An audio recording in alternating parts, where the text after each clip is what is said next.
inside of me. These feelings in my heart must be released.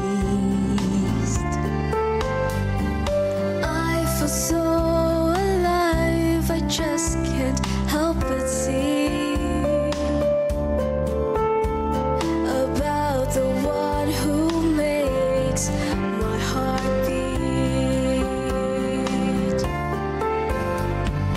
I love living in love in Jesus. I love knowing that He loves me.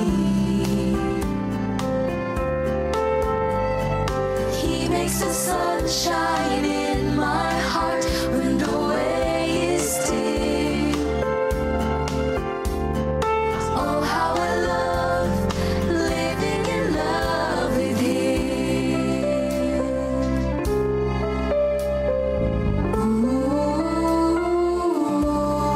Ooh, His presence is a treasure this world can afford. Each day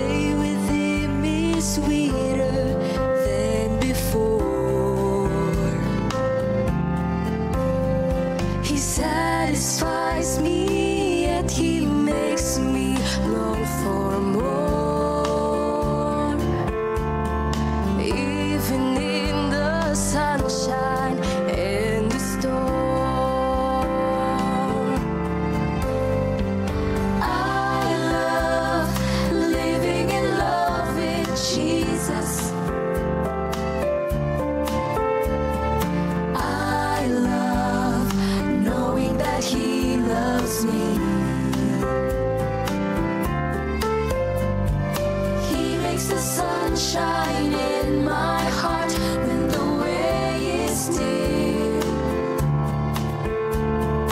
Oh, how I love living in love with Him. I love living in love with Jesus.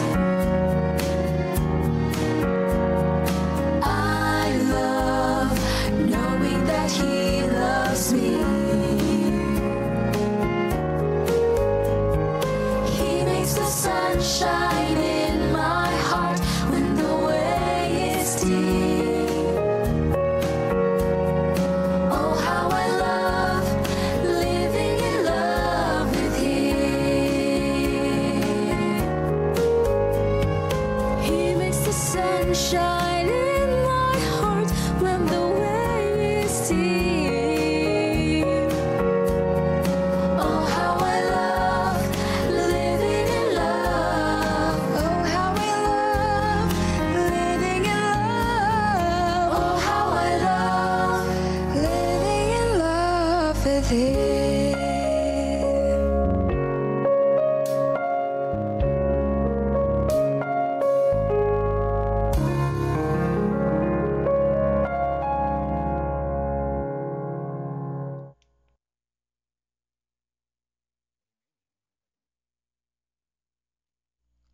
Amen. Salamat po sa awit at good morning sa lahat na nandyan sa atin sa live ngayon. Ano po? Tulad tayo pinagpala ng Panginoon sa umaga nito. At muli tayo makakasama natin si Jesus sa umaga nito. No? I love living in love with Jesus. Alam nyo, tunay na masarap mamuhay ng kasama si Jesus. Ba't ang liit ng aking screen? Tunay na masarap mamuhay kasama si Jesus. Ano po? Dahil pagka namumuhay tayong kasama si Jesus or andyan si Jesus, tabi natin walang pride, walang hate, puro love. O, di ba? Pagka walang hate, puro love, masarap, masaya, no? Tapos walang pride, puro pagpapakumbaba. So, ayun, ano, siguro puro pagbibigayan. Lagi kang masaya sa bawat araw, no? So, ayun, good morning po sa lahat na nandyan ngayon sa live at sa mga nakikinig at sa mga nag-share. Maraming salamat po, no? Sister Emily, Ate Lorna, Kuya Monching, good morning po. Kita tayo dyan mamaya sa akin. Pupunta kami sa libing kami ni Brother Kevin. Ewan ko kung may pa pang sasama, no? Sister Des Flores, Ate Revy, good morning po sa inyo. Sister Sweetie, Sister Nimpa, at si Ate Sally Sanchez. Ayan, ano. Teka, ipagkaloob na natin kay Pastor ang pagkakataon sa umaga nito. Pastor, good morning po.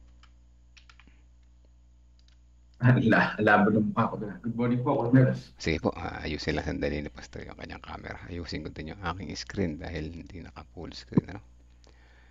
Anong oras po? Pastor, sige po, nakamute pa. I-mute ko muna kayo. Sige po, ano po yung tanong niyo po? Ano pong oras po yung libing ni Brother San? Alas 8 po nasa Hain Church start ng umaga? Opo, umaga. Magkikita tayo ito kung pagkatapos nyo sisibat na kayo dyan. Punta pa ba kayo? Mukhang alanganin. Mukhang alangin sa oras. Wala ko hapon. Oo nga, kung hapon pwede. Kung umaga mukhang alanganin, aabutin nyo ba yun? 2 hours travel, kakain pa bago pumunta. 6:30, 1.5 hour. Very rush. Very rush, pero try natin. Sige po. Kami, Tayo magsimula na tayo. Okay po. sige po. Ayan, mga kapatid, balik ko si Pastor. Good morning po, Pastor. Good morning po sa inyo pong lahat, mga kapatid. Happy Tuesday po sa inyo pong lahat at tayo ay patuloy na sama-sama na pinagpapala ng ating pong Panginoong Diyos. So ngayon ang ating pong pag-aaralan, matatagpuan si Kristo sa pamamagitan ng kanyang Espiritu. Tayo po ay manalangin para po sa ating pagsimula. Mapagpalang Diyos na siyang aming tagapagligtas, kami patuloy na sumasamba sa inyo at sa umaga na ito ay aming itinadalangin ang aming pong pag-aaral. Inyo po nawa kaming tulungan na aming pong maintindihan at mai-apply ito sa aming pong mga buhay. Salamat po ng marami sa pagpapalang pinagkaloob mo po sa amin at sa patuloy na pagdinig ng aming dalangin sa banal na pangalan ni Jesus. Amen. So, sino daw po ang matatagpuan? Ang ating Panginoong Jesus sa pamamagitan ng kanyang Espiritu. Yan, ng kanyang Espiritu. Ibig sabihin, mga kapatid, si Jesus Christ ay isang Espiritu din. Katulad ng banal na Espiritu dahil si Jesus nga ay ating Panginoong Diyos. So sabi dito sa talata, sa John 16:7, gayon may sinabi ko sa inyo ang katotohanan. Makakabuti sa inyo na ako'y umalis sapagkat kung hindi ako aalis, ang sabi niya, ang mga aliw ay hindi darating sa inyo. Ngunit kung ako'y umalis, siya ay susuguin ko sa inyo. So malinaw dito mga kapatid at huwag tayong malilito sapagkat ang banal na Espiritu at si Jesus Christ ay magkaibang persona. No? Umalis si Jesus Christ at dumating ang banal na Espiritu.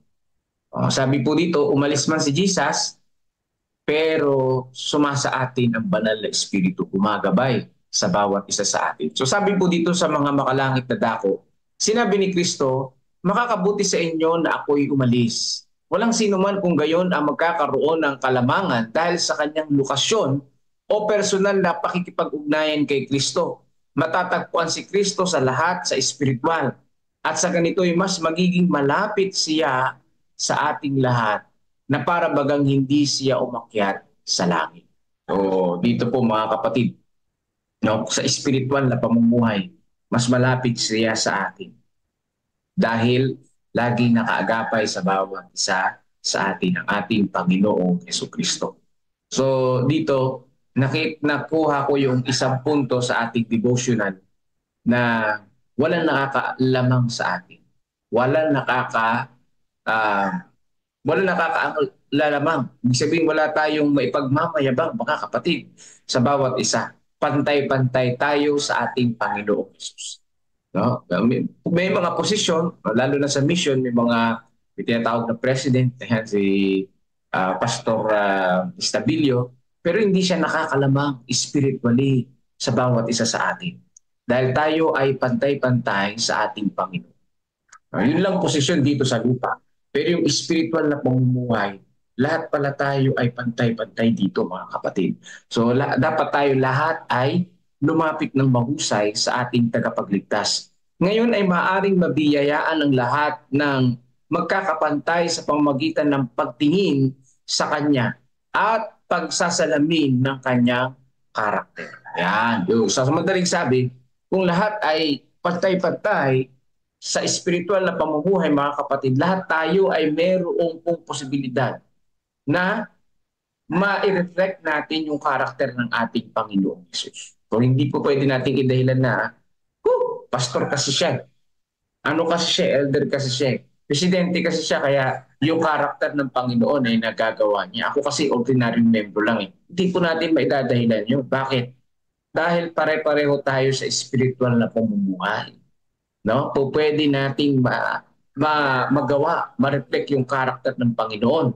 Nakikita siya ng mata ng pananampalataya na palaging nariyan sa lahat ng kanyang kabutihan, biyaya, pagtitiyaga, paggalang at pag-ibig. At habang tayo'y tumitingin, tayo'y nababago sa kanyang wangis. So sinasabi po dito ng ating devotional na habang tayo ay palaging nakatingin sa ating Panginoon, palaging lumalakad ayon sa kanyang kalooban, at hinihingi ang paggabay ng banal na Espiritu, lalo tayong nababago sa wangis ng ating Panginoon. Lalo tayong namumold ayon sa kanyang karakter, mga kapatid. So dito po, imposible para sa sino man sa atin sa pamamagitan ng ating sariling kapangyarihan o pagsisikap na gawin ang pagbabago ito para sa ating sarili. Yes, di ba? Ibig sabihin lahat tayo walang kakayahan na baguhin ang ating sarili. Walang kakayahan unless na lang na tayo ay lumapit sa ating Panginoon. Unless na lang na ang Panginoon na manguna sa ating pong buhay ay kaya tayong baguhin. Pero kung sa sarili lang natin, hindi natin kaya. Kahit sino man sa atin, ano man ang posisyon natin sa church, kahit sino sa atin, hindi natin kayang baguhin ang ating sarili. tanging ang ating Panginoon lang ang makapagbabago sa atin. Ang banal na espiritu, ang mang-aaliw na sinabi ni Jesus na kanyang isusubok sa sanlibutan, ang bumabago sa ating karakter sa wangis ni Kristo. Sino daw po yung bumabago sa ating karakter? Paunti-unti, ang banal na espiritu. Yan, ang mang-aaliw. At kapag nagawa ito, ipinapakita natin na tulad ng sa isang salamin, ang kalwalatian ng Panginoon. So, katulad ng unang araw ng pagkatapos ng 40 days of prayer, yung pong pinaka-topic agad ay ang tungkol sa banal na espiritu, mga kapatid, ng week na ito. Kinakailangan palang idalangin natin sa Panginoon na tayo ay gabayan. At ang sabi dito, ang magbabago ng karakter natin ay ang banal na espiritu. Bakit gano'n? Matagal ka na nagsisimba.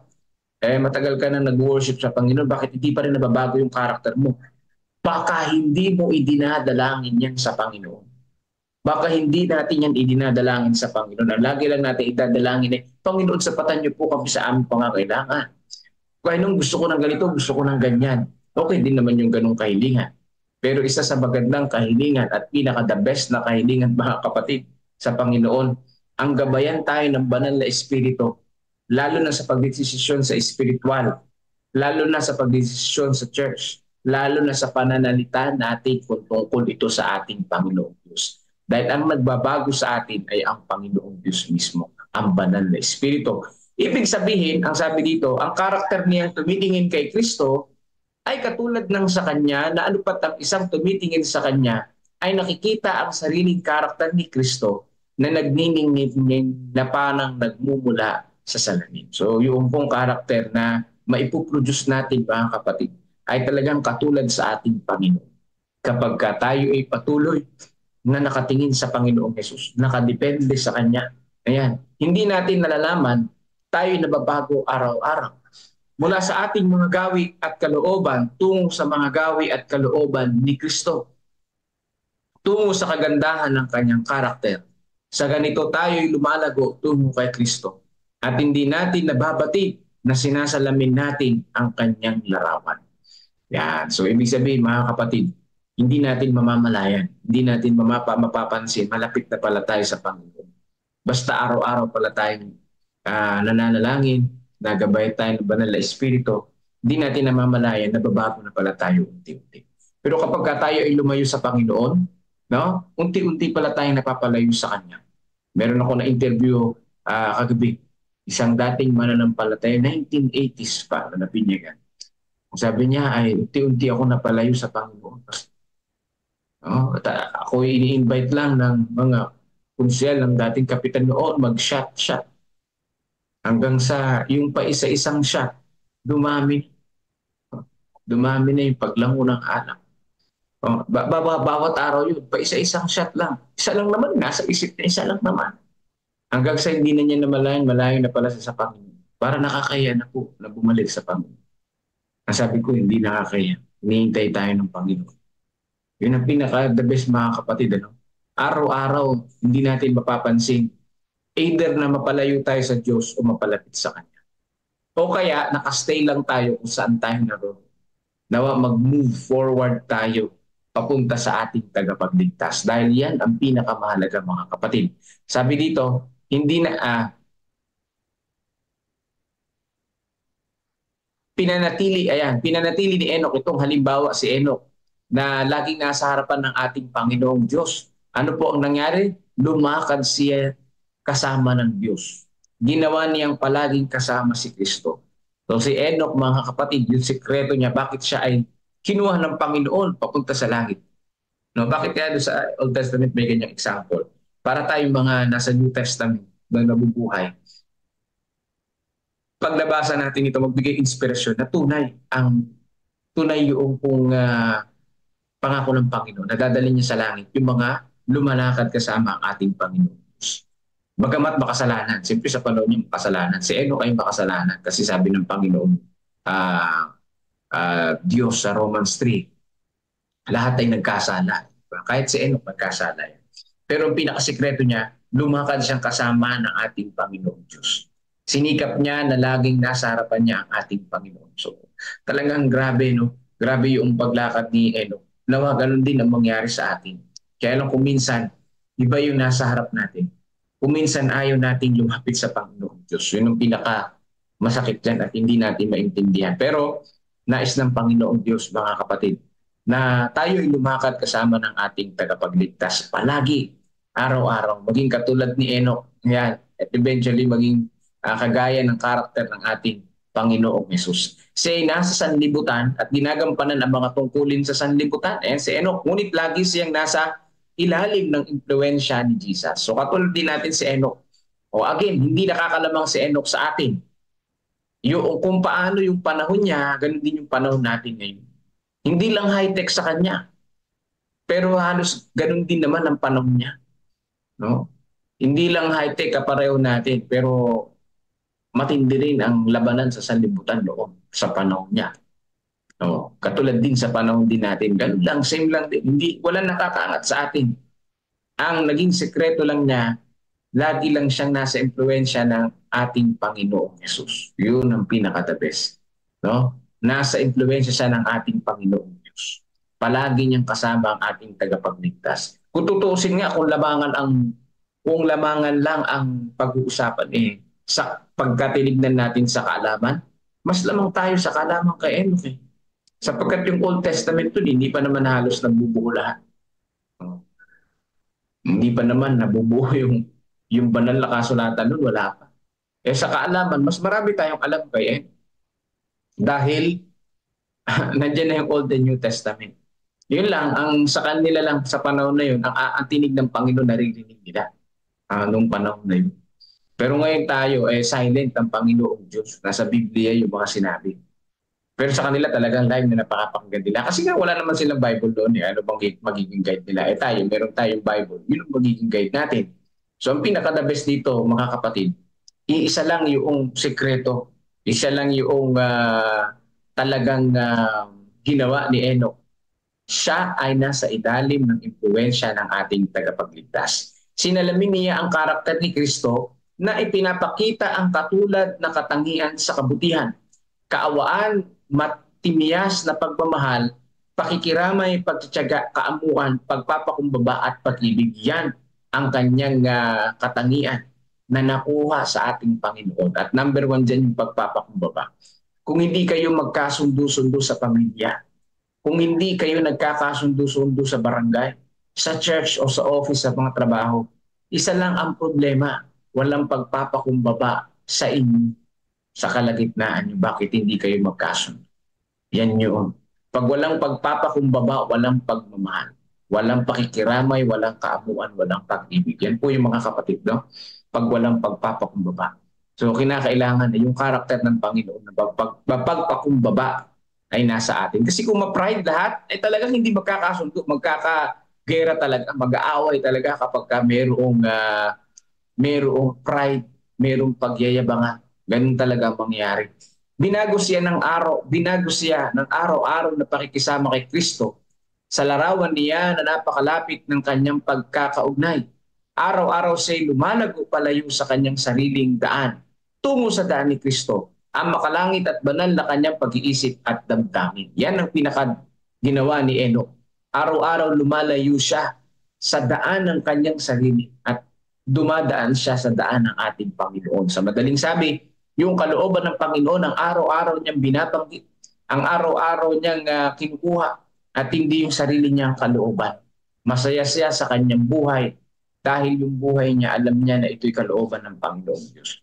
So, minsan hindi tayo nagiging masaya sapagkat hindi nangyayari yung kalooban natin. Di ba? Sa aking buhay lang, pag nire-reflect ko, hindi naman nangyayari yung kalooban ko eh. Minsan nalulungkot din ako, bakit hindi kaya nangyari itong nais ko? Yung pala, dapat pala maging masaya tayo. Bakit? Dahil ang mas nangyari, ang nangibabaw, yung kalooban ng Panginoon Diyos. Yan, no? Maging masaya pala tayo. Mas magandang tanggapin pala natin na kapag tayo ay nalalangin, yun ay kalooban ng Panginoon, ipagpasalamat natin sa Panginoon at maging masaya tayo. Pero siyempre, bilang isang tao, in human nature, hindi natin maiwasan na malungkot kapag yung inaasahan natin ay hindi mangyari. Di ba? Kaya, isa sa mga idadalangin natin dyan, Panginoon, tulungan niyo po ako na maging masaya sa aking buhay kahit na hindi nangyari yung mga kalooban ko sa sarili ko. Di ba? Nawa ay turuan tayo ng Panginoon na maging masaya sa kabila na hindi natin nagagawa, sa kabila na hindi natin nararanasan yung nais ng Panginoon sa buhay natin. Ang sa Kanya ay patuloy na paglago at mayroon siyang pakikisama sa anak, sa ama at sa anak. Ito ang tunay na nagpapabanal. Yan. Ano po ang tunay na nagpapabanal?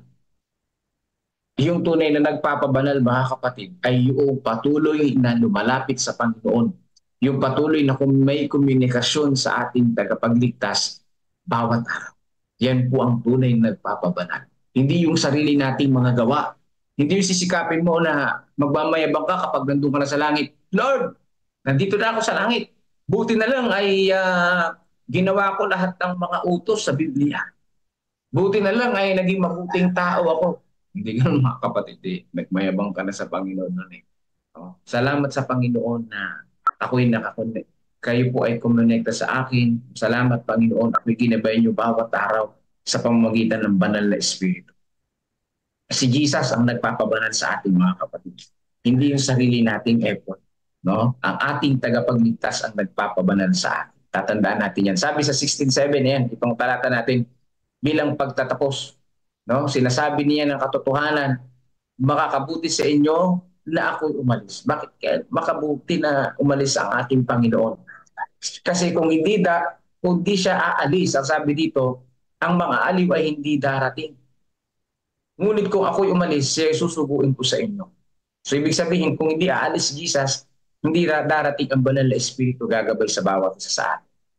Ibig sabihin, nasa isang lokasyon lang ang ating Panginoong Jesus. No? Kaya umalis ang ating Panginoong Jesus para ang banal na Espiritu makagabay sa atin sabay-sabay.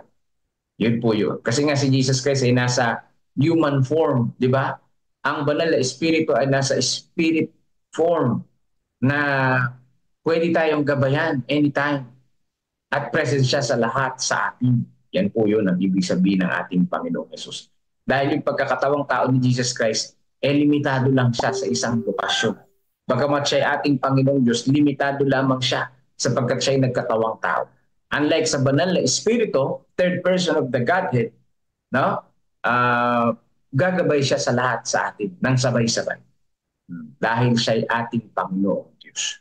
So yan po mga kapatid, nawa ay naintindihan po natin ito at patuloy tayong manalangin na ang banal na Espiritu gumawa sa ating pong mga buhay.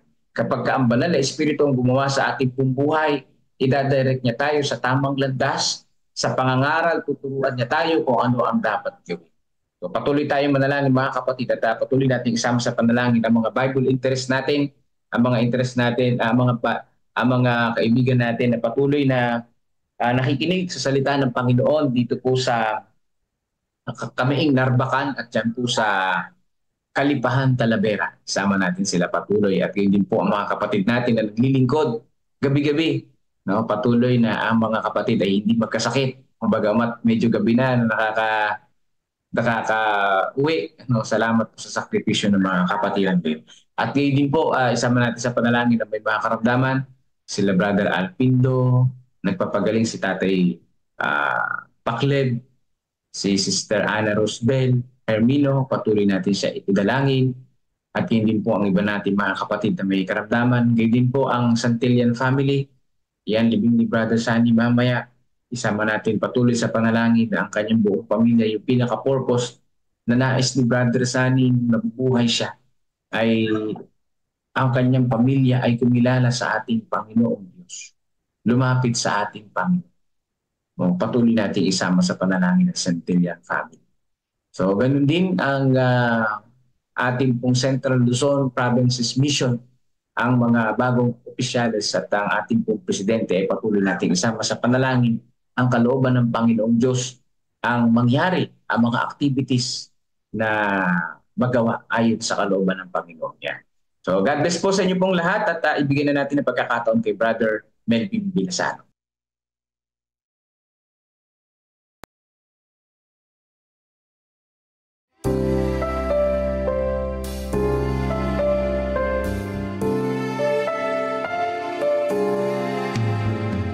There's a love song rising up inside of me.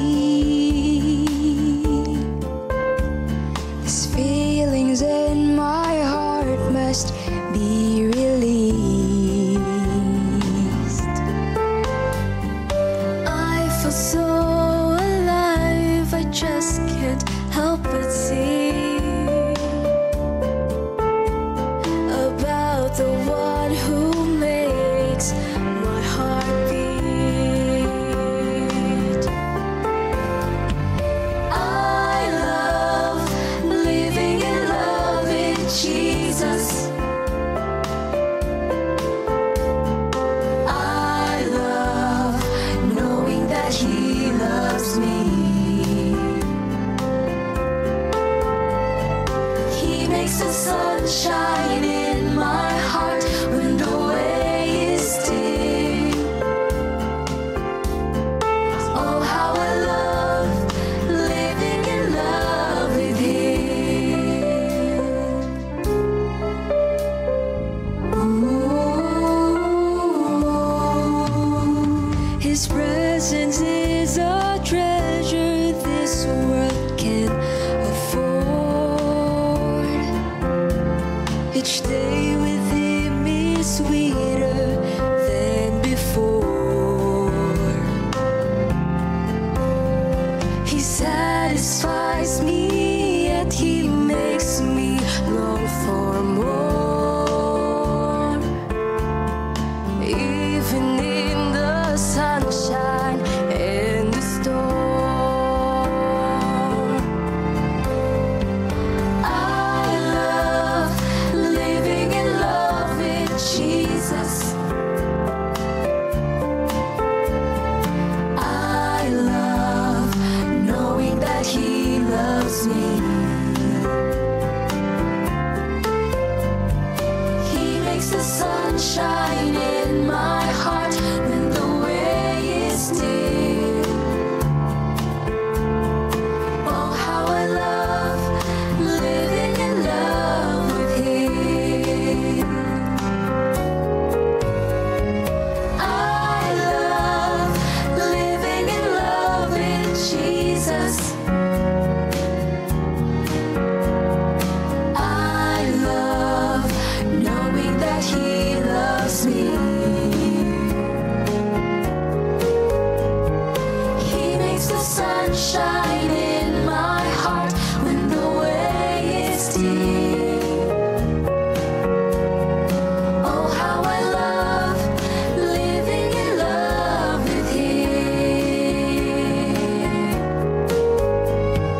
He makes the sun shine in my heart when the way is dim. Oh, how I love living in love. Oh, how I love living in love. Oh, how I love living in love with Him.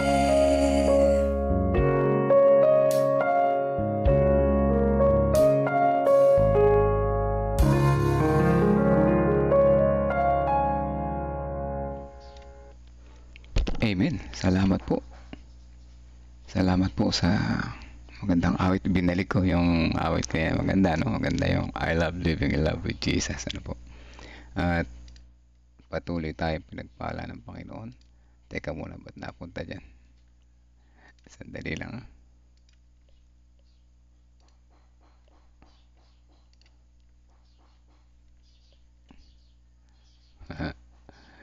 Di bale. Hindi ko alam kung bakit napunta dyan. Sige po. Patuloy tayo. Ano po? Hindi ko ma-on yung camera ko. Ewan ko ano nangyayari dito. So, ayan. Tama naman. Ano, maganda yung lesson natin sa umaga na ito. Naway lahat tayo na bless sa umaga na ito, mga kapatid. At kunin ko yung mga magandang puntos, ano po, para ating maitatak natin. Ipako natin sa ating isipan at sa ating puso. Ano? At makakatulong yan sa atin para sa ating pagbabago. So, gusto natin magbago, mga kapatid, ano? Pero di daw natin yan magagawa kung wala ang Holy Spirit sa ating buhay. Gusto lang natin. Oo, yung gusto natin, nandun yung gusto. Pero paano natin magagawa kung gusto lang? So, kailangan natin muna ang Holy Spirit. Kailangan tayo lumapit kay Jesus para tayo makapagbago, no? Kailangan daw paano paraan para makapagpabago tayo ng ating karakter, ng ating buhay. Kailangan natin niya ipanalangin, mga kapatid, ano? Kailangan natin niya ipanalangin.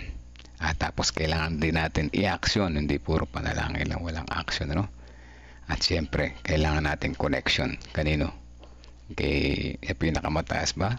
Yes, the Most High, Jesus Christ. Kailangan natin connection sa Kanya. Tatlo yan, napaka-importante. Panalangin, kailangan i-action, at kailangan ng connection equals pagbabago ng ating karakter na po. So, yes, sa buhay na Enoch, mas marami tayong nalalaman about kay Jesus ngayon kaysa sa Kanya, no?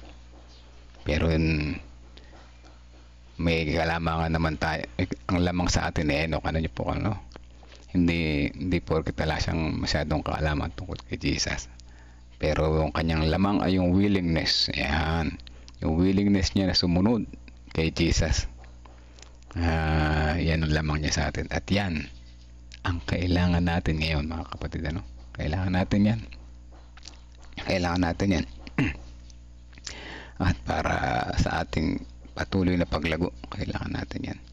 Maganda rin yung isang example ni Pastor kanina. Kung hindi kayo nagkakasundo sa pamilya, sa church, sa office, sa school, ang problema ay walang pagpapakumbaba. At pag walang pagpapakumbaba, walang pagmamahal. Bakit walang pagmamahal? Kasi walang Jesus, mga kapatid, ano? Walang Jesus sa ating mga puso. So importante talaga nandyan ang ating Panginoon sa ating buhay para mapuno ng pagpapakumbaba, mapuno ng love, at walang away, walang galit, ano?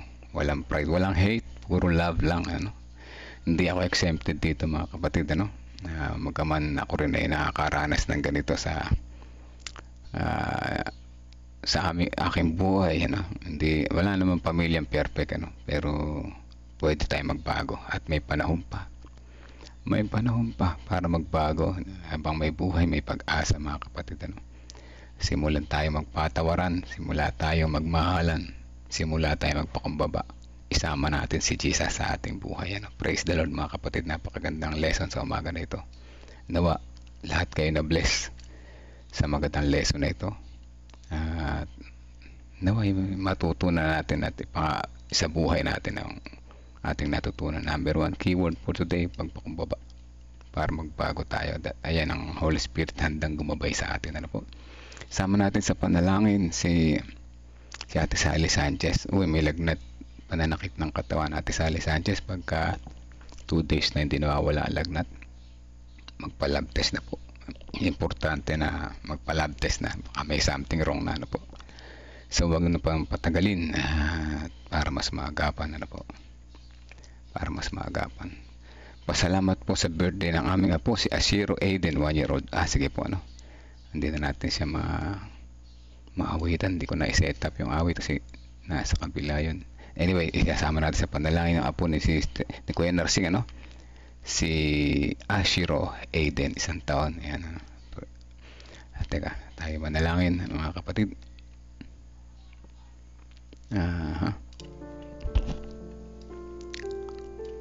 Let's pray. Amang banal, ang makapangyarihan sa lahat. Sa umaga po na ito ay patuloy ang aming pasasalamat sa inyo. Una-una, muli nyo kaming ginising na may maliwanag na kaisipan sa umaga na ito. Nagkaroon kami ng chance na muli makakonect po sa inyo sa umaga na ito, na aming marinig ang mga paalala, magagandang at mahalagang paalala sa amin sa umaga na ito, na ang kahalagahan ng buhay ay ang buhay na nagbabagong aming karakter sa paglago, sa papunta sa mabuti, hindi yung nagbabago papunta sa masama. O dakilan Diyos, humihingi kami ng tawad dahil minsan kami mapagmataas at kami nagkakaroon ng hindi pagkakaunawaan sa aming nasasakupan. Dakilan Diyos, tulungan niyo po kami na magbago. Hindi namin kaya ang aming mga sarili kung hindi namin kayo kasama. Tulungan niyo kaming maging willing na magbago, magpakumbaba, maging mapagmahal. Tulungan niyo po kami sa aming connection sa inyo araw-araw sa pamamagitan ng pananalangin at pagiging fellowship po sa inyo. Nawa sa aming mga natitirang sandali sa aming buhay ay patuloy namin kayo makasama sa aming araw-araw na pamumuhay, upang aming magawa ang mga dapat naming gawin at maiwasan ang mga pangit naming gawi sa aming buhay. Maraming salamat po sa inyong pagmamahal o dakilang Diyos. Ramdam po namin ang inyong pag-ibig, ang inyong presensya sa bawat sandali. Ngunit sa kabila nito, kami pa rin ay nagkakasala. Patawarin niyo po kami sa aming mga nagawang pagkukulang at pagkakasala. Sa pagpapatuloy na aming panalangin, nais naming ilapit sa panalangin una ang mga Bible interest diyan sa kamiing, sa narpakan, sa kalipahan, ay patuloy na ang Holy Spirit na manguna sa kanilang mga puso at bigyan sila ng karunungan, maunawaan nila ang kanilang mga aral na naririnig. At gayon din ang mga kapatiran na naglilingkod sa mga pangaral na ito ay patuloy na kalusugan ang kanilang maranasan. Huwag sila magkasakit para mapatuloy nila ang kanilang gawain. Gayon din ang mga leaders ng CLPM ay patuloy na ang pangunahan sa kanilang pamumuno sa aming bagong sistema. Dalangin din po namin patuloy ang preparation ng Gapan Bulak Church at patuloy na inyo kaming samahan sa aming paghanda. Ito ay maging matagumpay. Ang mga Bible interest, ang aming mga invites ay samahan po namin inyo sila sa kanilang araw-araw na pagpakikinig. At sa pagpapatuloy, nais naming patuloy na hilingin ang comfort sa family ni Brother Sunny Santillan. At maggawa ng malungkot na buhay, nawa ang kanyang pamilya kagaya ng kanyang hinihiling po sa inyo ay patuloy niya mailapit sa inyo sa kabila ng kanyang pagtulog pa o mahinga. Ay patuloy na ang Holy Spirit na humipo sa kanilang mga puso. Dalangin din po namin si Ate Sally Sanchez. Masakit ang kanyang pangangatawan, siya ay nalalagnat. Kayo po ay aming dakila magagamot. Hiling po namin na hipuin po siya na yung mapagpagaling na kamay. Paalisin po at bawasan at alisin ang kanyang pananakit ng katawan sa pamamagitan ng kanyang ginagawang pag-inom ng gamot at papahinga. Nawa ang kagalingan ay kanyang maranasan sa piling po ninyo. Dalangin din po namin ang Mother ni Ma'am Karin at ang si Tatay Divino Alabanza sa kanilang karamdaman ay patuloy niyo po silang hipuin din ng mapagpagaling na kamay. At gayon din si Sister Vicky Jimenez sa kanyang mga pinagdaraanan sa buhay. Kasama na rin si Ma'am Hazel at kasama yung kanyang buong sambahayan. Sila ay may mabigat na pinagdaraanan sa buhay, ngunit patuloy silang nagtitiwala po sa inyo. Nawa sila inyong tulungan sa araw-araw at palakasin pa rin ang kanilang pananampalataya sa kabila ng mga downs na kaganapan sa kanilang buhay. Dalangin din po namin si Sister Melba Tabio Sienson. Kagalingan din kay Sister Irian Mimilihor. Si Sister Teresita Dairet Reyes sa kanyang karamdaman ay patuloy niyo po siyang hipuin, pagpagaling na kamay. Yung kanyang kapatid, yung kanyang mga anak at mga apo ay patuloy na bang samahan sa kanilang pang-araw-araw na pamumuhay. Gayon din si Tatay Carlito Tomas, Nanay Juning Alpindo, Sister Ana Rosbel Hermino, si Sister Adel, si Tatay Alpindo, si Tatay Paklib ay naway patuloy na kalakasan, recovery, kagalingan ng kanilang maranasan sa piling po ninyo. Dalangin din po namin ang lahat ng family na nakikinig ngayon. Ang aming sambahayan ay samahan sa maghapon na ito. Patuloy na ang iyong pagpapala, aming maranasan, pagpapala ng malusog na pangatawan, malinis na isipan, malinis na puso. Ilayo po kami sa anumang mga tukso. Ingatan po ang aming mga labi sa pagsasalita at ang aming isipan sa pag-iisip ng masama. At patuloy na maranasan namin ang iyong pagmamahal sa pamamagitan ng pagpapakumbaba namin na inyo itinuro sa amin. Dalangin din po namin ang mga family na malayo sa aming lugar, mga nagtatrabaho sa malayo. Si Sister Vicky, si Brother Buboy, Sister Tintin, Sister Joy Valencia, si Sister Aiza Irene, si Brother Rudy Masiklat. Kasama na rin si tatay ni Sister Joy Valencia. Kalakasan din at kagalingan, recovery sa iba pang mga kapatid. Si Ate Lorna sa Kuya Bobby sa kanilang pang-araw-araw na mabigat na trabaho, samahan po sila. Ate Grace Amano, Sister Aimee Kilantang, si Nanay Fina, si Tatay Rudy, si Baby Josiah, si Brother Benjamin, Sister Lynn Peralta, Sister Buena, si Ma'am Lovejoy Tiwa, si Brother Gregorio Santin, si Kuya Jerry Bourbon, si Ma'am Sheila Kasamurin, si Peli Domingo Gutcheco, Sister Lorna Cabiede, Sister Lorna Manuel, Sister Elica R. Santos Rivera, Sister Tina Santos, at ang iba pang mga may kahilingan na hindi namin nabanggit. At sa pagpapatuloy, nais namin isama sa panalangin pasasalamat para sa apo ni Kuya Narsing Canlas na nagdiriwang ng kanyang 1 taong gulang na kaarawan, si Ashiro Aiden. Salamat sa buong 1 taon na iningatan niyo po siya, at siya ay patuloy niyong iingatan sa mga susunod na araw, linggo, buwan at mga taon ng kanyang buhay. Ang aming panalangin, kalusugan number 1, number 2, karunungan na nagmumula sa inyo ay gawad sa kanilang mga magulang, sa kanilang mga guardians, kanilang mga lolo, mga lola, na siya ay magabayan sa tamang paglaki na kayo ang kanyang makilala, upang sa ganun di siya mapalayo sa inyo, at kagaya ni Enoch, siya ay magtiwala po sa inyo at mag-ibigay ang kanyang willingness para sumunod sa inyong kalooban. Maraming salamat po, Ama, sa pagdinig sa aming panalangin. Ito po ang aming inihiling.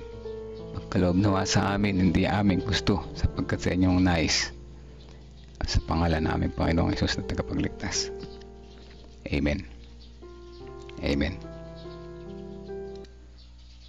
Amen, mga kapatid. Salamat po sa mga prayer warriors. Salamat sa patuloy na sumusubaybay. Salamat sa mga nagsishare, at salamat sa bawat isa na narin ngayon po.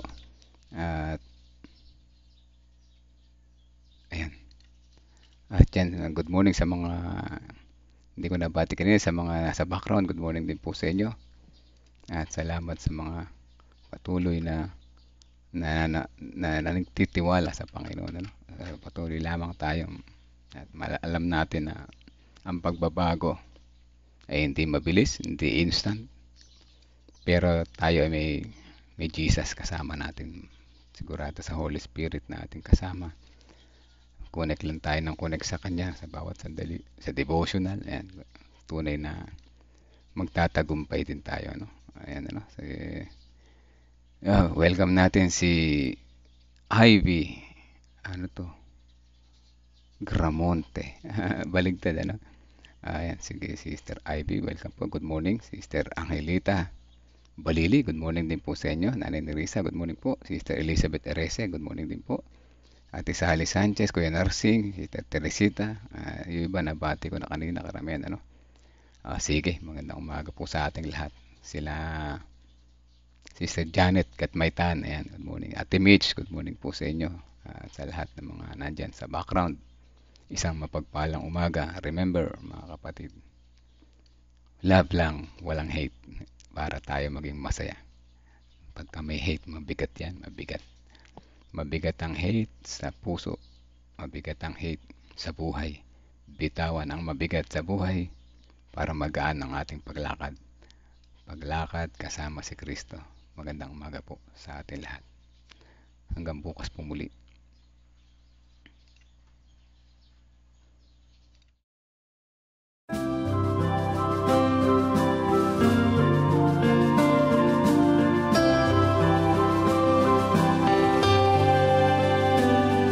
I hear the voice of Jesus calling. My answer is, I will go. I see the need of people crying. My answer is, I will go. I go to share the message of love. I go to share the blessed hope. But if I get discouraged, I call to Jesus' help.